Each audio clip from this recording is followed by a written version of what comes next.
Yo guys, Coach Theo here on Common Sense.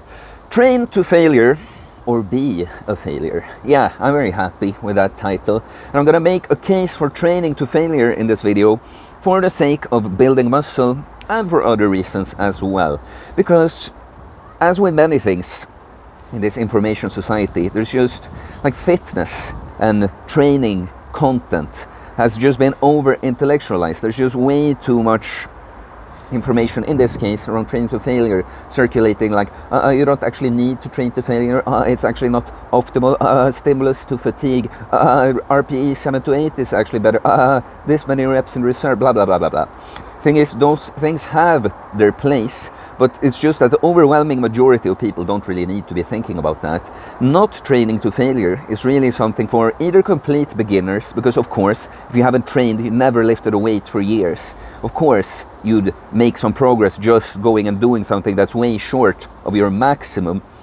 And for more super advanced individuals, it's actually the case that you might have become so strong that you could train to failure, but you might have to scale back the volume, or depending on your goals and your approach to that, you might actually have to hold back a bit to make room for more volume, because you can just tax yourself so much for just the amount of weight you're able to move. But it's just a thing that most people don't even have to. It's actually like just to your detriment that you get exposed to this kind of information. Training to failure is superior at most times for most people, and everyone needs to do it at least some part of the time. And I'm going to explain all of it, but I just want to say before I go into it, if it's something for my 5 years of progress or training, but the progress I've made, that I'm very happy with it, I get a lot of credit for, and people think I'm on steroids and all this. I get asked just this week many times, both here on YouTube and in real life, and I'm not. But one thing, I've refined, improved my training approach during these 5 years, but one thing that's been consistent is that I've been training to failure all this time. The majority of exercises and sets I take to failure. I did it even before I had to be honest, as a beginner. And just for the sake of like definitions, training to failure is of course like training, you're doing the reps on an exercise until you actually fail a rep. You attempt the rep, but you couldn't finish it. But I call it sort of, I see it as the same thing when we're talking about the biggest compounds, like, you know, bench pressing, squats, deadlifts, stuff like this. 0 reps in reserve is pretty much the same thing as failure. So meaning that you do a rep and you just know that you would fail the next one. It's pretty much like giving it your all like that. But how would you even know that if you never took things to failure, of course? Because this is a problem too. A lot of people that they are lacking results is because they don't train nearly as hard as they think they do. Because it's very possible to train so that you actually, you know, you feel lactic acid, you feel your muscles, the pain in the muscles, and you start sweating, but you're still too far away from failure to actually make any progress. So training to failure is like, it's just superior. It's self-regulating when you train to failure. You can't make this mistake of thinking, oh, I could have done 2 more, when you actually could have done like 6 more if you consistently take sets to failure. It's self-regulating. You know, if you did everything you can and you failed at 9 reps on an exercise, and you come and do the same weight the next time and you get 10 reps, you just know that, yeah, my maximum, I pushed myself to my very limit, and I could go even further this time. I clearly have made progress, right? And I think when we're talking about, because there's a big talking point too about like the natural limit, how much muscle can you build naturally?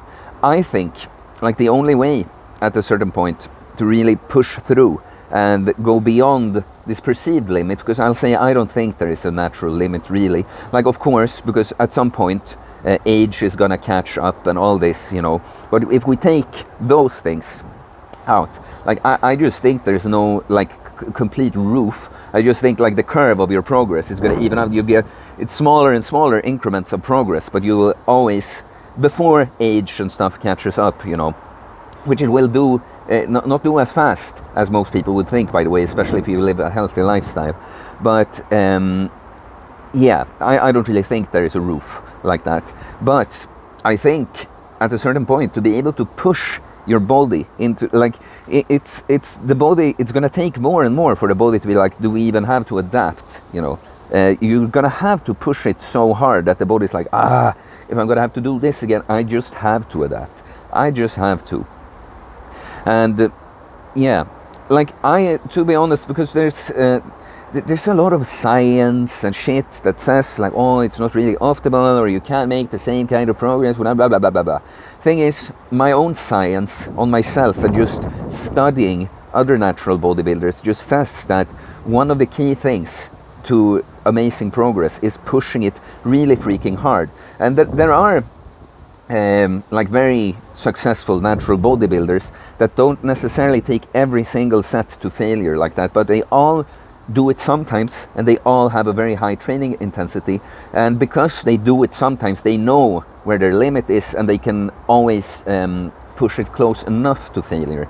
But take someone like Jeffrey Verity Schofield, arguably one of the best natural physiques in the world, definitely, in my opinion, the best natural arms, just insane. But so he has slightly different goals than me and a slightly different approach, but the execution is very similar. He's pushing it really, really, really freaking hard, you know. That's definitely, if you see how he does his triceps extensions and his curls, it's just insane intensity. And he has the huge arms, like looking roidy looking arms to prove it.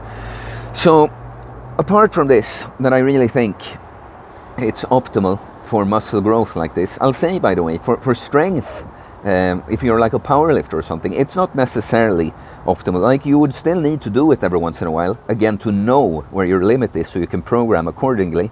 But when you're like just trying to increase the weight, you can do 1 rep max on an exercise, for which is not necessarily my main goal, you know. But then you're actually not trying to just stimulate muscle growth like this. It's a lot about the nervous system, just your ability to recruit all your muscle fibers. Having more muscle mass will help as well, you know, but then you're actually training the lifts a bit more as a skill, you know, and not just as a means of stimulating muscle growth, if you see what I mean. But yeah, apart from thinking that training to failure is superior for muscle growth, I just think for everything that I include in my holistic bodybuilding practice, that I practice myself and teach you on this channel, and what I coach my clients in, there's a case to be made for anti-fragility and a tough mindset as well, you know. Like, when you're training to failure consistently, when you're doing, when your entire body is screaming at you, like, can we please stop? We don't have to do this to survive right now, can we please stop? And you don't let that stop you. The only thing you let stop you is that you physically, literally can't go on anymore. Of course you get tougher from this. Of course you're going to be able to, it's going to have a carryover to other areas in your life. You're just going to be able to feel like not doing something, feeling immense discomfort, and just be able to push through like that. And of course, it's funny because sometimes people ask me, because I do a lot of physical training and that, of course, how do I train my mind? And of course there are mind practices that you can do, like meditation is a sort of mind practice. This silent prayer that I mentioned many times, if you Google silent prayer, Jesse Lee Peterson, you'll find it. There are, like, and of course just learning, like learning a language or doing Sudoku and stuff. But of course training the body is training the mind, because you're gonna have to fight that voice. It's like, oh, we can stop, we don't have to go for the last rep, we can skip this. When you consistently hear your inner voice say this, but your higher self chooses to override it and just push through till you literally can't anymore, of course you strengthen your mind as well. I'm just thinking, I feel like there was something more about training to failure I wanted to say before. Well, I would say this, you know, the more you train to failure, the more you will adapt as well. This is what I think sometimes when they talk about this stimulus to fatigue ratio, that I think it makes sense to think about to some extent. Like, what it means is like both different exercises, you can talk about the stimulus to fatigue ratio, but also like the intensity you're doing it. It's like, do do you fatigue yourself more than you actually gain a stimulus from it? You know, like if you burn yourself out completely on a set or on an exercise, you can't push as hard on the exercises to come. Maybe it would make sense to kind of hold back a little bit for if you can decrease your fatigue and get an overall better stimulus. And I would say it has its place with certain exercises specifically, but also the more you just train to failure, you're going to adapt to it. Like I can remember getting sore from not training to failure on certain things, and now there's something like biceps. If I smash my biceps to failure beyond drop sets, intensity techniques like that, it can burn like crazy right then the next day I'm like barely sore. If I like squeeze my biceps hard with the other hand, I say, okay, yeah, I can feel I trained yesterday, but you do adapt. Last little tidbit I'll drop here, actually. Yeah, no, I mean, I guess most people know it, you know, that of course you get more sore when you're if you haven't trained in months and you go hit the gym, you probably get very sore. But it's just insane to which degree you can, like, so I'm someone that takes basically all my sets to failure. The few exceptions would be big compounds, like squats, especially now because I have a hip injury. I have to hold back a bit. But I pretty much take everything to failure or like 0 reps in reserve. And I don't get much soreness at all. It's quite crazy. Anti-fragility. I'm actually going to do a video anti-fragility all over, and I will definitely include training to failure in it. But please let me know, guys, what's your training approach like? Tell me if I'm wrong, you know. And post-physique, you know. This is a problem too. People think they are so smart in this information society because they watch some smart guy, this over-intellectualized reasoning for why you should do it a certain way in training, but they don't have the results to show it. They can just hide behind an avatar like that. But you know, when you go and do your own science, just you will find the answers. You know, like nothing, no fucking paper from a man in a white coat could ever convince me that training to failure is not optimal for the kinds of goals that I have, because I've just proven it over and over to myself for years. And last thing about that too, even if I found out that somehow I could hold back a bit and make better progress, which I don't believe at all, I would still do it for these other benefits that I see comes with training to failure. But yeah, please like and comment. If you're interested in my coaching, fitness, nutrition, mindset, and everything really I talk about on this channel, you can send me a DM on Instagram or email me. It's all in the description below. I'll tell you about my different options. Consider becoming a member or otherwise supporting me and my content. It's also in the description below.